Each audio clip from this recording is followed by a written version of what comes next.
Hello, and thank you for watching. My name is Rachel Barnett with Gentle Frog. I'm here to create videos for you to help you understand QuickBooks slightly better than you currently do.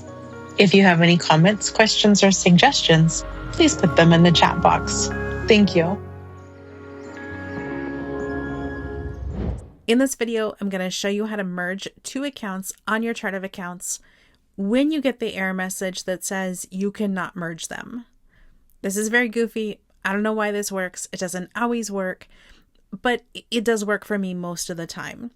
When I'm showing people or explaining people this, they think I misunderstood the question, so I thought I would just demonstrate, and then I'll have this video to use for later. So I want travel expense 1 to go into travel expense. Like I just need them to be the same account. So what I'm going to do is I'm going to click the drop down to the right. I'm going to say edit. I'm going to take the 1 off of here. I'm going to say save. And then the error message comes up and it says another account is already using this name. Please use a different name. That's the error message that I'm talking about. So my solution is I'm going to go to the other account with the name that I like, and I'm going to change it to the name that I don't like. So I'm going to put a 1 on the end of it. Then I'm going to say save. QuickBooks is asking, do I want to merge the accounts? I'm going to say yes, merge the accounts. Then I'm going to select save.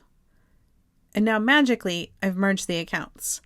At this point, I can take the 1 off the end that I didn't want in the first place and say save, and voila. I don't know what to tell you. It doesn't seem like you should have to do this, but I did want you to see my trick just in case you ever find yourself in a situation where you're trying to merge 2 accounts on the chart of accounts and QuickBooks is giving you an error message saying that you can't. You might secretly be able to. All right, any questions? Leave them down below. Thanks. Bye.